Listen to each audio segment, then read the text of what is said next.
पंजाबराव देशमुख रुग्णालय में serious patient और एम्बुलेंसों का आना जाना लगा रहता है, लेकिन कुछ अवैध वाहन मालक अपनी वाहनों को पंजाबराव हॉस्पिटल के मुख्य द्वार के सामने ही खड़े कर देते हैं, जिसमें खास तौर पर अवैध ट्रेवल्स का गोरख धंधा करने वाले ट्रेवल्स मालिक भी शुमार हैं, जो कि अपनी गाड़ियों को वहीं पर पार्क कर देते हैं, जिसकी वजह से पंजाबराव हॉस्पिटल के मरीजों को काफ़ी परेशानियों का सामना करना पड़ता है और जो कोई एम्बुलेंस मरीजों को लाने ले जाने का काम करती है, उन्हें भी इन अवैध पार्किंग धारकों की वजह से काफ़ी समस्याओं का सामना करना पड़ता है। कई बार इन एम्बुलेंसेस में कई सीरियस पेशेंट भी होते हैं, लेकिन फिर भी इन अवैध ट्रैवल्स मालिकों को किसी प्रकार का कोई फर्क नहीं पड़ता। ट्रैवल्स मालिकों को कई बार इस तरह की अवैध पार्किंग के लिए मना भी किया गया है, लेकिन वह किसी की सुनने को तैयार नहीं है, क्योंकि उनका गोरख धंधा इसी जगह से चलता है। वाहतुक नियंत्रण शाखा को भी कई बार इसमें कार्रवाई करने की मांग की गई है, लेकिन कभी भी कोई कार्रवाई नहीं की गई है। इसी बाबत युवा सेना की ओर से प्रादेशिक परिवहन मंडल अमरावती के अधीक्षक को ज्ञापन सौंप अवैध ट्रैवल्स धारकों पर कार्रवाई करने की मांग की गई है। आज आम्ही अखिल भारतीय शिवसेनातर्फे RTO मध्ये एका महत्त्वाच्या मुद्द्यावर निवेदन द्यायला आलो होतो। तो असा मुद्दा आहे की आपल्या अमरावती शहरात जे काही जड वाहन चालत आहे त्याच्यामुळे आपल्या येण्या जाणाऱ्या लोकांना याची फार तकलीफ होत आहे। तसं पॉवर हाऊस PDMCच्या समोरून जी आकाश ट्रॅव्हल्स नावाची एक बस चालते, त्यामध्ये जड वाहन खूप मोठे मोठे लगेज टू व्हीलर अशा गाड्या भरल्या जातात। त्याचा एखादी गाडी खाली पडली, त्याची दुर्घटना झाली तर याचा जिम्मेदार कोण राहील, त्याच्यासाठी आम्ही आज गीते साहेबांना त्याचे निवेदन दिले। येत्या 2 दिवसाच्या अंतर आमची मागणी पूर्ण झाली नाही तर येत्या 2 दिवसात तिसऱ्या दिवशी आम्ही गीते साहेबाच्या कॅबिनला लॉक मारतो तर आमचं आंदोलन सुरू। वेलकम पॉईंट येथे ट्रॅव्हल्ससाठी माननीय पोलीस आयुक्तांनी त्यांना तिथून वाहतूक करणे, प्रवाशांची चढउतार करण्यासाठी परवानगी दिलेली आहे, परंतु काही अशा तक्रारी प्राप्त होत आहेत की त्यात माल वाहतूक पण केली जाते। त्यासाठी RTO विभागाकडून कारवाई केली जाईल। तसेच ट्रॅफिक पोलीस देखील यासाठी सक्षमपणे कारवाई करतील। कारवाई येत्या 8 दिवसात नक्कीच होईल। अपंग जनता दल की तरफ से अमरावती शहर के जिला अधिकारी अभिजीत बांगर को ज्ञापन सौंपा गया और उस ज्ञापन के जरिए अपंग समाज की कई ऐसी मांगे हैं जो पिछले कई दिनों से मांगी नहीं जा रही, उनका निपटारा जल्द से जल्द करने की मांग की गई, जिसमें मुख्य तौर पर यह मांग की गई कि जिला परिषद समाज कल्याण विभाग की ओर से 40 से 100% अपंग लोगों को कल्याण पुनर्वसन निधि तुरंत बांटी जाए। उसके साथ ही जिला परिषद समाज कल्याण विभाग की ओर से सन 2017-18 में अपंग कल्याण पुनर्वसन निधि के लिए किए गए 40% अपंगों की अर्जियों को मंजूरी दी जाए। अमरावती महानगर पालिका में अपंग कल्याण पुनर्वसन निधि के लिए अपंगों को xerox machine, pico fall machine, stall, मिर्ची कांडप यंत्र, इस तरह की आदि मशीनें अपंगों को दिए जाने के विषय पर मंजूरी दी जाए। उसके साथ ही अपंग विनाउट घरकुल व अन्य सुरक्षा योजना, अंत्योदय योजना में शासन के निर्णय के मुताबिक ही अमल किया जाए। हर एक तालुके में उप जिला रुग्णालय में अपंग UID कार्ड शिविर लिया जाए। उसके साथ ही जिला परिषद, पंचायत समिति, नगर पंचायत, नगर परिषद, नगर पालिका, ग्राम पंचायत में अपंग कल्याण पुनर्वसन निधि खर्च न करने वाले अधिकारियों पर त्वरित कार्रवाई भी की जाए। जिला परिषद शिक्षण विभाग में बदली के लिए अपंग लोगों के नाम से बोगस प्रमाण पत्र बनाने वाले शिक्षकों पर 420 का गुनाह भी दाखिल करने की मांग इस अवसर पर की गई। इसके उपरांत नए अपंग 2016 कानून के तहत अपंग एट्रोसिटी एक्ट धारा 92 के अनुसार कार्यवाही की जाए। और उसके साथ ही अपंग जनता दल की ओर से यह भी बताया गया, यह सभी मांगे अपंग समाज के लिए जीवन आवश्यक मांग है, इसीलिए इन सभी मांगों पर शासन की तरफ से जल्द निर्णय किया जाना चाहिए। उन्होंने कहा कि अपंग विभाग से जुड़े अधिकारियों की गलतियों की वजह से ही अपंग अभी तक विकास से वंचित रहे हैं। इन सारी मांगों का जल्दी से जल्दी निवारण किया जाए ताकि विकास में अपंग समाज का भी महत्वपूर्ण हिस्सा हो सके। आज दिनांक 17/10/2018 एक दिवसीय धरणं आंदोलन करत आहे अपंग जनता दल जिल्हा अमरावती येथे। जीवन आवश्यक अपंगाचे जे मागणे आहे ते आम्ही कलेक्टर साहेबला निवेदन देऊन मागण्या करण्याचे निवेदन केलेले आहे आम्ही। इस अवसर पर जिला अधिकारी कार्यालय पर अपंग संगठनों के कई कार्यकर्ता व नेता उपस्थित थे। VCN न्यूज के लिए प्रदीप इंगोले की रिपोर्ट। राहुल नगर और बंसोड़ दड़ल केंद्र की हद नगर सेविका शोभा सिंधे इनके निर्वाचन क्षेत्र में आती है। इलाके के नागरिकों और छोटे छोटे बच्चों का स्वास्थ्य बड़े ही धोखे में नजर आता है। यहाँ पर काफी गंदगी है, गंदा पानी घरों के सामने साफ तौर पर नजर आता है और नालियों की हालत ये है कि वहाँ पानी कम, नालियों में कचरा ज्यादा नजर आ रहा है। इसके बावजूद वहां की नगर सेविका की ओर से किसी प्रकार की कोई कार्रवाई नहीं की जा रही। एक और तो शहर में पहले ही डेंगू और मलेरिया का प्रकोप छाया हुआ है। इसके बावजूद भी शहर के संवेदनशील इलाकों में ना ही फुहारनी की जाती है और ना ही एंटीबैक्टीरियल दवाइयों का छिड़काव किया जाता है, जिसके चलते शहर की खराब सफाई व्यवस्था और भी खराब नजर आने लगी है और लोगों के स्वास्थ्य को खतरा बढ़ता चला जा रहा है। इन सब के बावजूद जनप्रतिनिधि और प्रभागों के पार्षद इस तरीके से आंख मूंद कर बैठे हुए हैं जैसे कि उन्हें कुछ नजर नहीं आ रहा है। फुटेज में आप देख सकते हैं किस तरह की गंदगी है और नालियों की हालत क्या है। वहीं सामने लोगों के घर हैं और बच्चे रहते हैं। इसके बावजूद इन रास्तों को साफ करने की जहमत कोई कर नहीं रहा है। तो जाहिर सी बात है इस गंदगी का असर इलाके में रहने वाले लोगों के स्वास्थ्य पर भी पड़ता होगा और पड़ रहा होगा, लेकिन फिर भी यहाँ पर सफाई नहीं की जा रही। यह समस्या वाकई गंभीर है और इलाके के पार्षदों को संज्ञान लेकर जल्द से जल्द राहुल नगर के रास्तों और नालियों को साफ सुथरा करना चाहिए। VCN न्यूज के लिए शफीक अहमद। वडाली बस स्टैंड की ओर जाने वाले रास्ते पर पाइपलाइन का काम शुरू है। इस काम के शुरू रहते हुए ही पाइपलाइन फट जाने पर न जाने कितने लीटर पानी बह गया, लेकिन इस विषय पर प्रशासन का जरा भी ध्यान न होने से न जाने कितने लीटर पानी का नुकसान हुआ है। फिर भी प्रशासन इस बात को नजरअंदाज करते हुए दिखाई दे रहा है।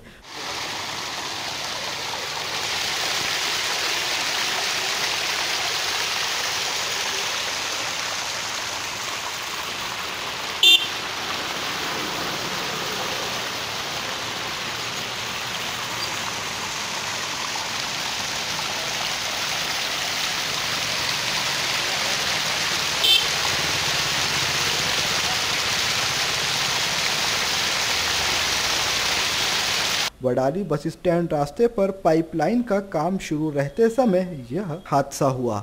लेकिन ध्यान देने वाली बात है कि एक और तो प्रशासन विज्ञापनों के जरिए पानी बचाने की नसीहत देता हुआ नजर आता है, लेकिन प्रशासन द्वारा किए जा रहे कामों में इस तरह की नज़रअंदाजगी से यह बात साफ तौर पर समझ में आती है कि प्रशासन के सारे दावे और वादे खोखले हैं। मौसम में ज़रा सी गर्मी आते ही शहर भर को पानी की किल्लत से जूझना पड़ता है, लेकिन फिर भी प्रशासन द्वारा इस तरह से पानी का बर्बाद किया जाना, भले उसमें जिम्मेदार फिर चाहे कोई भी हो, लेकिन यह बात समझ से परे है कि आखिर प्रशासन इतना असंवेदनशील कैसे हो सकता है। आदिम गोवारी समाज विकास मंडल महाराष्ट्र की ओर से जिला अधिकारी अभिजीत बांगर के दफ्तर पहुंचकर रावण दहन पर रोक लगाने की मांग की गई।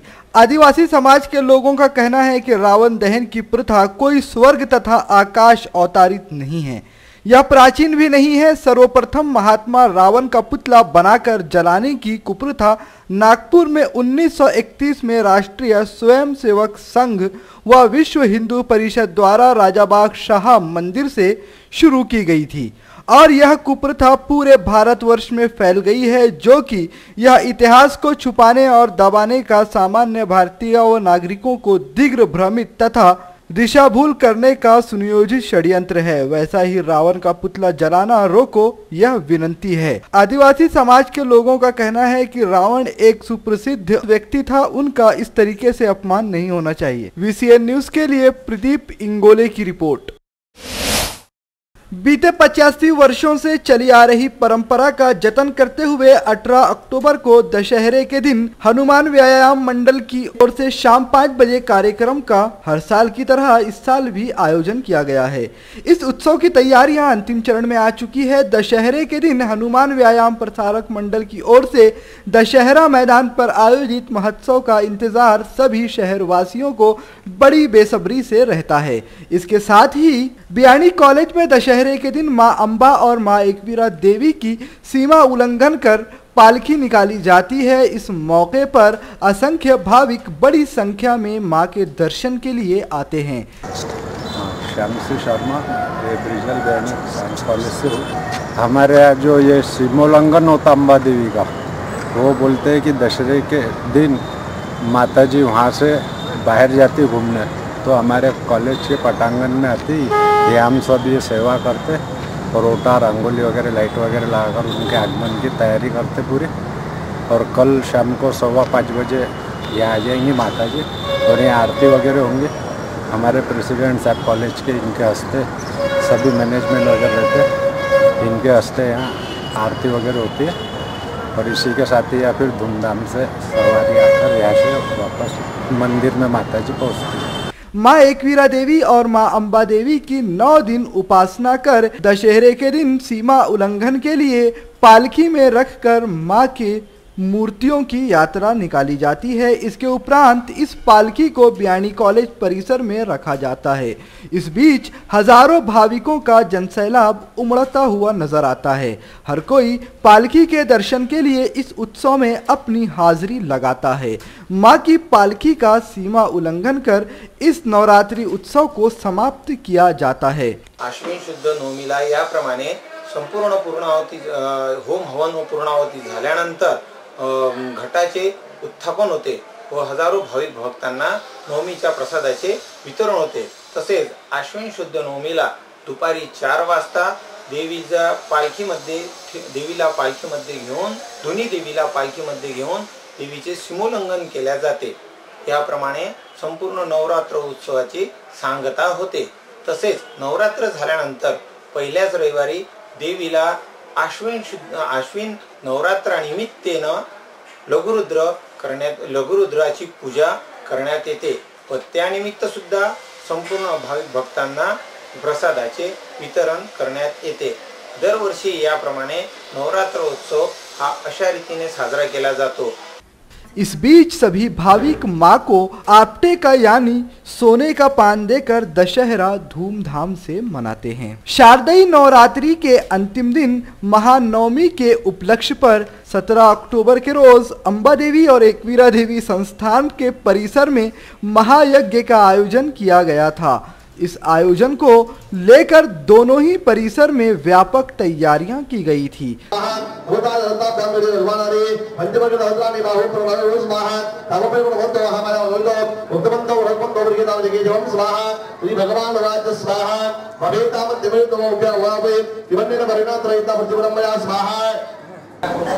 विद्युत्ताम समप्रभां मृगपते स्कन्धस्थितां हे जनां कन्याभे करभालखेटविलधर हस्ताभयाभेदां हस्तै चक्रकलालिकेटविशिखां चापं गुणं दर्शने बिभ्राणामनुराधिकां गजधरां दुर्गां त्रिनेत्रां भजे स्वाहा। ओम श्रीमद् विष्णुमूर्ति महालक्ष्मी देवतावली चंदा जागंबरी शक्ति दुर्गा बीजं वायु तत्व यजुर्वेद स्वरूपं महालक्ष्मी भीत्यर्थे अर्थार्थे अवदांगे जपे विनियोगः ध्यानम् अक्षत्रपरशुंगरे कुलशं मन्मं कुण्डिकां दण्डं शक्तिमन्दिरं हन्दासुरावाजितं जूलं माजुतं हस्तये प्रबालप्रभां सेवे सैरुमर्दिनीं महां लक्ष्मीं सरोजस्थिताम्। ओम नमः चण्डिकायै स्वाहा। ओम ह्रीं ऋषिर्वाच स्वाहा। उदाजनात् स्वाहा। मारुतो दन्तबाहु शापमाण पुण्यते ज्योति वेदमते सम्प्रभाटे विचारमनः स्वाहा। हम ततो तस्य सहस्रजो घण्टा मेधावत तथा कालदण्डात् पुण्डनं वाचिन्यापुपते स्वाहा। हम प्रजापति चाक्षमनां ततो ब्रह्मा कमण्डलो समसरोगेन जुग्नेन दिवाकर स्वाहा। हम कालचन्द्रमा खड्गं तच्चाचर्मं निर्मलं गिरोधनं हाजिरचित्तनाम्बरे स्वाहा। साथ ही बड़ी अंबाजी व छोटी अंबाजी के दोनों ही मूर्तियों को विधिवत परिभ्रमण करवाया गया। इस महायज्ञ में गणेश महाराज व उनके सहयोगियों ने मंत्र उच्चारण मंत्रोच्चारण के साथ पूजा की। यह यज्ञ विवाहित जोड़ियों के हाथों संपन्न किया गया। VCN न्यूज के लिए सानिका वसाके की रिपोर्ट।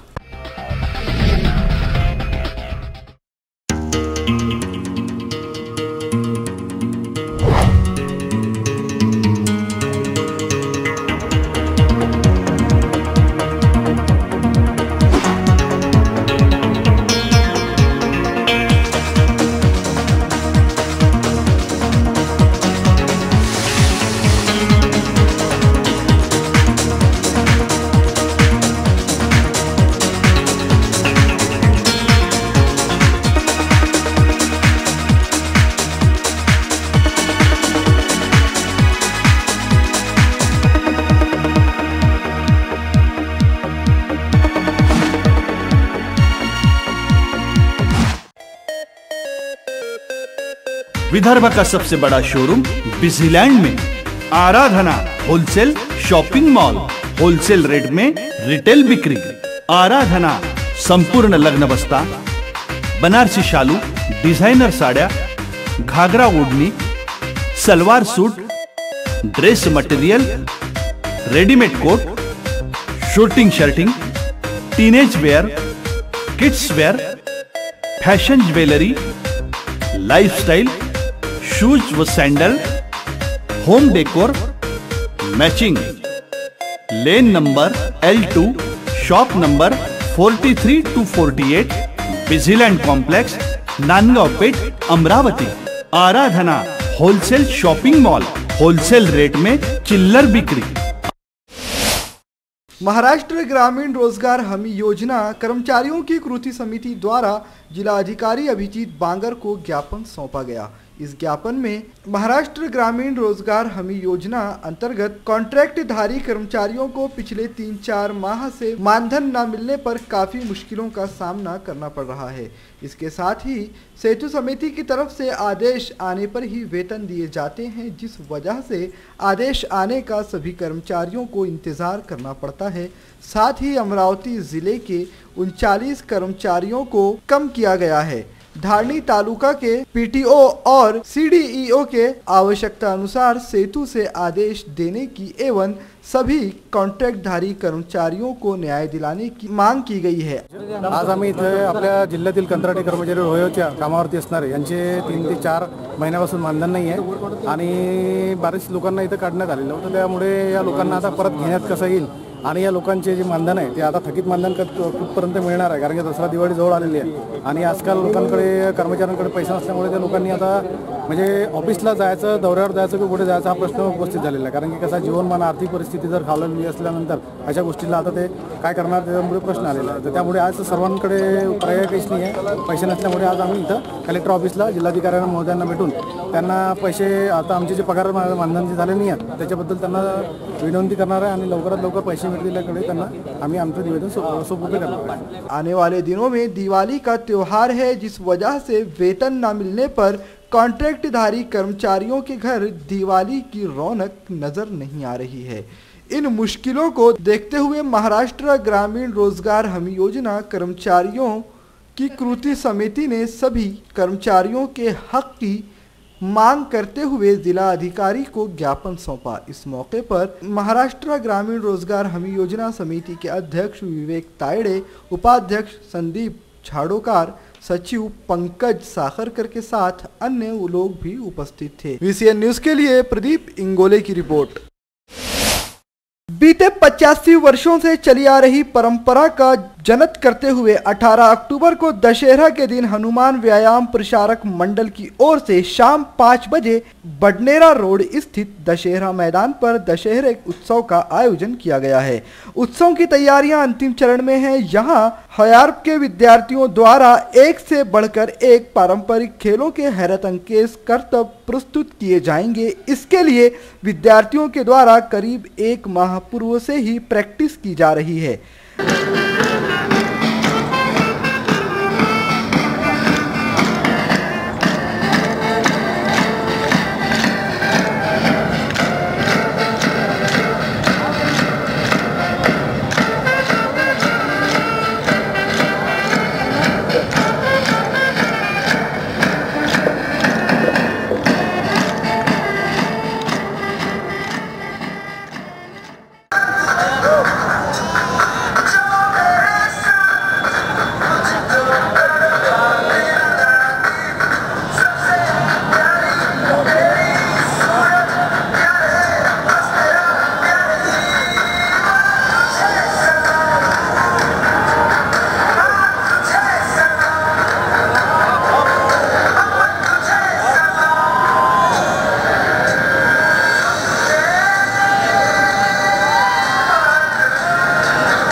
दशहरा उत्सव कार्यक्रम में अध्यक्ष के रूप में पुलिस आयुक्त संजय बाविस्कर, प्रमुख अतिथि के रूप में समाज कल्याण प्रादेशिक उपायुक्त विजय सालवे, एस लेवेंट अधिकारी, अंतर्राष्ट्रीय कार्य समन्वयक, विश्व एथ्रो स्पोर्ट्स टर्की की विशेष उपस्थिति रहेगी। उत्सव को लेकर दशहरा मैदान पर व्यापक तैयारियां की गई हैं। दर्शकों के आसन की व्यवस्था से लेकर सुरक्षा के दृष्टिकोण को सामने रख तैयारियां अंतिम चरण में है। हनुमान व्यायाम प्रसारक मंडल की ओर से 1926 से दशहरा महोत्सव की शुरुआत की गई है। स्वतंत्रता सेनानी सुभाष चंद्र बोस ने इसकी शुरुआत की थी। 1928 में इंडियन संरक्षण दल की शुरुआत की। यह जानकारी हनुमान व्यायाम प्रसारक मंडल के और HUBM की ओर से प्रेस वार्ता कर दी गई। 1926 सालापासून स्थानिक दसरा ग्राउंडवरती सुरू असलेला संस्थेतर्फे दसरा महोत्सव सातत्याने सुरू आहे। यामध्ये भारतातल्या 22 राज्यांची मुलं मुली, त्याचबरोबर शालेय विद्यार्थी असे जवळपास 3000 पर्यंत विद्यार्थी वेगवेगळ्या खेळांचा प्रात्यक्षिक सादर करतात। त्यामध्ये लेझिम, मल्लखांब, जोडी, जळती जोडी, बनेटी या भारतीय खेळांबरोबरच आधुनिक खेळांमध्ये जसं जिम्नॅस्टिक, एरोबिक, बॉक्सिंग यांचाही समावेश आहे। या प्रात्यक्षिकामध्ये अमरावतीकर मोठ्या संख्येने येऊन खेळाडूंचा मनोबल वाढवतात। यामध्ये आपण मागल्या 2 वर्षी श्रीलंकेवरून पण इथे जवळपास 25 लोकांची टीम आली होती आणि त्यांनी आपलं श्रीलंकेचं जे व्यायाम प्रकार आहे त्याचं एक प्रात्यक्षिक इथे सादर केलं। या निमित्ताने एक आंतरराष्ट्रीय स्वरूप या महोत्सवाला आलेला आहे आणि त्याचबरोबर या महोत्सवामध्ये तुर्कीवरून सुद्धा आपल्या इथे गेस्ट येऊन राहिलेले आहे आणि स्पेशली आपल्या भारतीय व्यायाम पद्धतीचा त्यांना जे डेमॉन्स्ट्रेशन आहे ते बघायला ते खास करून तुर्कीवरून इथे येत आहेत। मी पुन्हा आवाहन करते सर्वांना की दसऱ्याच्या दिवशी संध्याकाळी 5 वाजता हा कार्यक्रम दसरा ग्राउंडला सुरू होणार आहे। तर आपण सर्वांनी येऊन या महोत्सवामध्ये आपला सहभाग नोंदवावा। धन्यवाद। आगामी 9 वर्ष 1 जनवरी 2019 के आधार पर जो युवा 18 साल के हो जाएंगे, इस बाबत एक हिंदी चित्रपट के जरिए उनमें चुनाव यादी में अपना नाम रजिस्टर्ड करवाने हेतु जन जागृति की जाएगी। इस संदर्भ में उप जिला चुनाव अधिकारी अमरावती की तरफ से 10 अक्टूबर 2018 को एक विज्ञप्ति निकाली गई और इसके जरिए सभी लोगों को बताया गया कि आगामी सन 2019 में महाराष्ट्र लोकसभा व विधानसभा दोनों ही चुनाव होने हैं, जिसकी पूरी तैयारियों का पुनर्निरीक्षण 1 जनवरी 2019 से पहले ही संक्षिप्त तौर हो जाना चाहिए। भारत निवडणूक आयोगाच्या निर्देशाप्रमाणे दिनांक 1 सप्टेंबर 2018 पासून मतदार याद्यांच्या विशेष संक्षिप्त पुनरीक्षणाचा कार्यक्रम सुरुवात झालेली आहे। 31 ऑक्टोबरपर्यंत ह्या मतदार यादीच्या बाबतीत काही ऑब्जेक्शन्स असतील किंवा काही क्लेम्स असतील, म्हणजे दावे आणि आक्षेप यांच्या सबमिशनची मुदत आहे। त्यानुसार सर्व नागरिकांनी आणि मतदारांनी या याद्यांबद्दल आपले काही आक्षेप असतील, काही दावे असतील तर त्याची नोंदणी निश्चितपणे करावी। अनेक मतदार हे याच्याबद्दल फारसे जागरूक नसल्याचं दिसून येतं। त्यामुळे सगळ्या मतदारांना मनापासून आवाहन करतं जिल्हा निवडणूक कार्यालय की त्यांनी आपली नावं मतदार यादीमध्ये आहेत की नाही, ती योग्य त्या पत्त्यावर दाखवलेली आहेत की नाही, त्याच्यातले डिटेल्स बरोबर आहेत की नाही याची खात्री करून घ्यावी। ज्यांची नावं नाही आहेत त्यांनी अपनी नावं नोंदवण्यासाठी प्रयत्न करावा। जिसके लिए एक छोटा सा कार्यक्रम 1 सितंबर 2018 से 31 अक्टूबर 2018 इस समय में चलाया जा रहा है। इस कार्यक्रम के जरिए मतदाताओं में जन जागृति पैदा करने के लिए ऑडियो और वीडियो व प्रिंट माध्यमों से प्रचार व प्रसार किया जा रहा है। ये सारा कार्यक्रम केंद्रीय चुनाव आयोग के दिशा निर्देशों के तहत किया जा रहा है। इसी निर्देश अनुसार सभी प्रिंट मीडिया व फिल्मी थिएटरों और केबल नेटवर्कों पर एक शॉर्ट फिल्म प्रस्तुत की जाएगी, जिसके अनुसार शहर शहर व तालुका तालुका लोगों में इस चित्रपट के माध्यम से जन जागृति व केंद्रीय चुनाव आयोग के कार्यों से जुड़ने के लिए एक मुहिम चलाई गई है। विशेषतः मी 18 ते 19 या वयोगटातल्या नवतरुण मतदारांना आवाहन करतो की त्यांनी लवकरात लवकर फॉर्म नंबर 6 म्हणजे 6 नंबरचा नमुना भरून आपलं नाव नोंदणी करण्यासाठी अर्ज करावा। लोकशाहीच्या प्रवाहात सामील होण्याची ही अतिशय उत्कृष्ट संधी या नवमतदारांना चालून आलेली आहे। 2019च्या एप्रिल-मे महिन्यात होऊ घातलेल्या लोकसभा निवडणुका आणि त्यानंतर होणाऱ्या विधानसभा निवडणुका याच्यामध्ये आपलं मत काउंट व्हावं, आपल्याला आपल्या प्रतिनिधीला निवडण्याचा अधिकार मिळावा, यासाठी आपली नोंदणी होणं गरजेचं आहे। त्यासाठी माझं मनपूर्वक आवाहन आहे, आपल्याला विनंती आहे की आपण आपलं नाव नोंदवून घ्यावं आणि नोंदवलेलं असेल तर बिनचूक आहे की नाही त्याची खात्री करावी। श्रद्धा फैमिली शॉपिंग में जाएंगे हम सभी, साड़ियों की नई डिजाइन देखो यहीं से लाएंगे। श्रद्धा फैमिली शॉपिंग में जाएंगे हम सभी, लेडीज जेंट्स बच्चों की हर फैशन लाएंगे सभी। फैशन के सफर में आप भी आगे ही आगे बढ़ते चलिए, क्योंकि बिजीलैंड का सबसे बड़ा आलीशान भव्य showroom Shraddha family shopping and mall, Busyland complex, Nandgaon Peth, Amravati.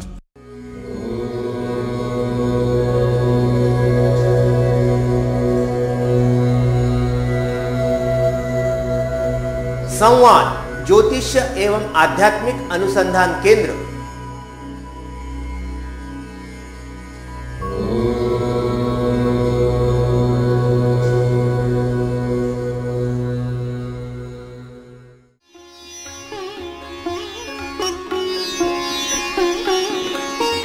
समृद्ध जन्म कुंडली के अनुसार करें अपने व्यक्तित्व का निर्माण, अपने बच्चों की परवरिश करें उनकी जन्म कुंडली एवं ज्योतिष परामर्श के अनुसार। विस्तृत फलादेश के साथ जन्म कुंडली का नया स्वरूप, ग्रहों की शांति के विभिन्न उपाय। संवाद ज्योतिष एवं आध्यात्मिक अनुसंधान केंद्र, अंबादेवी मार्केट, अंबादेवी, अमरावती।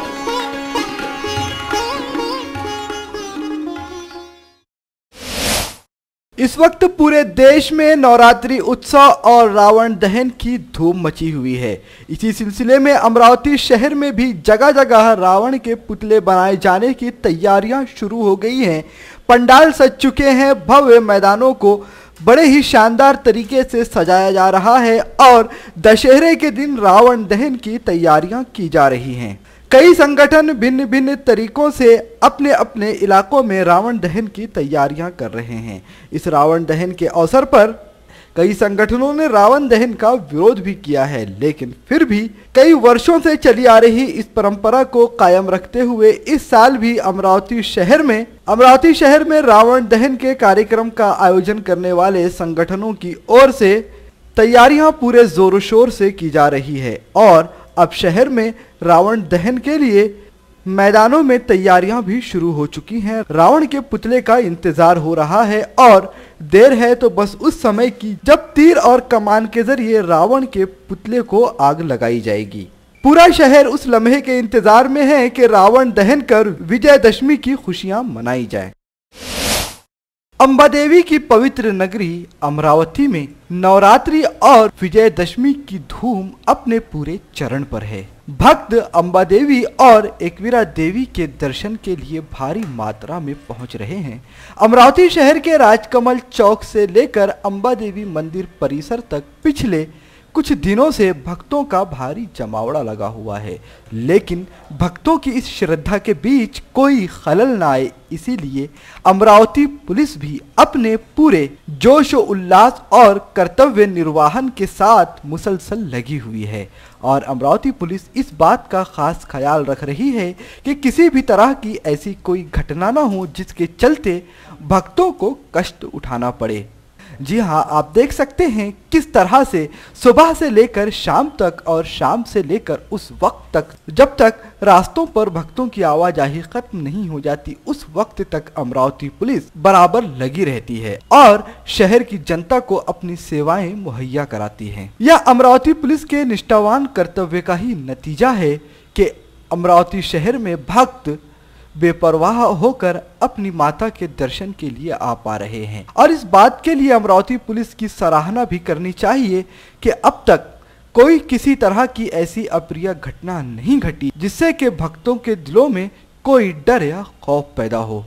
वाकई यह अमरावती पुलिस का कर्तव्य ही है कि जिसने इस भीड़ भाड़ भरे त्योहारों के मौसम को इस सुचारू ढंग से चलाया कि माता की भक्ति में नवरात्रा के यह दिन कब खत्म होने लगे। अमरावती पुलिस के अलग अलग दल अलग अलग जगहों पर खड़े होकर सारी व्यवस्थाओं पर अपनी नज़र बनाए हुए हैं और वह इस बात का पूरे तौर पर ख्याल रख रहे हैं कि अगर किसी तरह से कोई आपात्र घटना घट भी जाए तो उसे कम से कम समय में काबू कर लिया जाए। पुलिस बंदोबस्त और पुलिस विभाग ने जिस तरह से अपनी जिम्मेदारी निभाई है और जिस तरह से अपनी तैयारियों को दर्शाया है वह वाकई काबिले तारीफ है और कहना पड़ेगा अगर अमरावती पुलिस अपने कर्तव्य के प्रति जिम्मेदार नहीं होती तो शायद यह बड़े उत्सव को इतने सुचारू और शांतता पूर्वक तौर से गुजार पाना मुश्किल होता।